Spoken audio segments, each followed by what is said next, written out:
না, ঘানার তান্ত্রিকের অপোজিটে তো চীনা তান্ত্রিকও ছিল আমাদের। মাঝে মধ্যে মনে হয় যে ব্রাজিল ফ্যানরা যে লেভেলে ট্রল করে তাদের আসলে একটা শিক্ষা পাওয়া উচিত।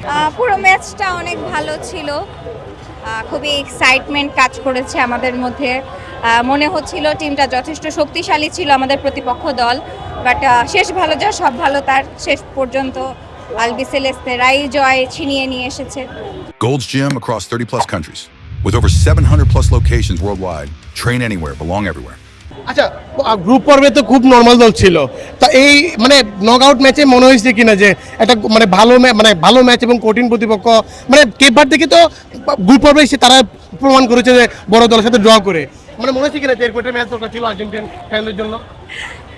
অবশ্যই দরকার ছিল, কারণ আমাদের আর্জেন্টিনা ফ্যানদের আসলে আত্মবিশ্বাসটা এতটাই বেড়ে গিয়েছিল যে আমরা আসলে বাকিদেরকে ট্রল করতাম। এখন আমার কাছে মনে হচ্ছে না, ইটস ওকে, ফাইন।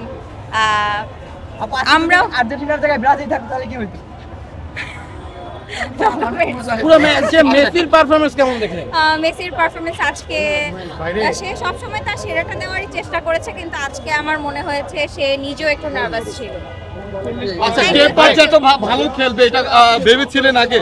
হ্যাঁ, এটা আগে থেকেই বোঝা যাচ্ছিল আসলে, কারণ কেপ ভার্দে অবশ্যই একটা স্ট্রং টিম ছিল, যেহেতু সে তার গ্রুপের রানার্স আপ, অবশ্যই সে স্ট্রং টিম। অ্যান্ড উরুগুয়ের মতন দলকে তারা নকআউটের আগে বাড়ি পাঠিয়ে দিয়েছে, অবশ্যই স্ট্রং। হতাশা তো কাজ করেছে, কিছুটা তো কাজ করেছে। ঘানার তান্ত্রিকের কথা কি আসলে মিলে যাচ্ছিল কিনা? না, ঘানার তান্ত্রিকের অপোজিটে তো চীনা তান্ত্রিকও ছিল আমাদের। তো এখন আমরা চিন্তা করেছিলাম যে আজকে আসলে কেপো ভার্দে আর আর্জেন্টিনার খেলা হয়নি, মূলত ঘানা ভার্সেস চীনা তান্ত্রিকের লড়াইটা ছিল। একবার জন্য মনে হয়েছিল কিনা যে যা হয়েছে যদি আর্জেন্টিনা হেরে যায় সবার কাছে মাপ চেয়ে নিব? না, আমি ওটা কখনোই ভাবিনি। টাইব্রেকারে গেলে কঠিন হয়ে যেত কিনা? জি, টাইব্রেকারে গেলে কঠিন হতো কিনা ম্যাচ? না, কঠিন হতো না। আমার কাছে মনে হয় ট্রাইব্রেকারে গেলে অবশ্যই ইজিলি হয়ে যেত। ওদের গোলকিপারও কিন্তু অনেক ভালো। ওদের গোলকিপার ভালো, ঠিক আছে, কিন্তু আমাদের মেসির প্রতি আমাদের বিশ্বাস আছে, আমাদের অন্যান্য যে প্লেয়াররা আছে তাদের প্রতি আমাদের বিশ্বাস আছে। রোমেরো, আলভারেজ, মার্টিনেজ, সবার প্রতি আমাদের বিশ্বাসটা ছিল।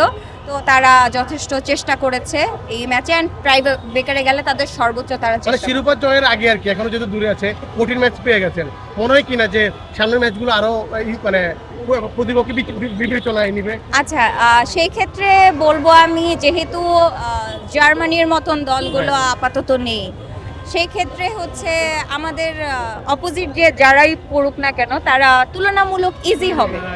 এখন দেখা যাক বাকিটা। ব্রাজিলকে শক্ত প্রতিপক্ষ মনে করছেন কিনা যদি সেমিতে দেখা হয়ে যায়?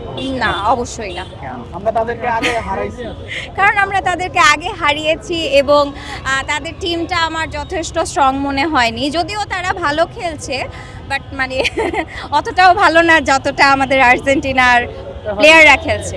মনে হয় কিনা যে আর্জেন্টিনার সাথে ব্রাজিল মুখোমুখি হওয়ার আগে ব্রাজিলের নরওয়ের সাথে ম্যাচ আছে, ওই ম্যাচ কি আসলে ব্রাজিল উঠে? না, ওই ম্যাচে হল্যান্ড তো অবশ্যই বাজিমাত করবে।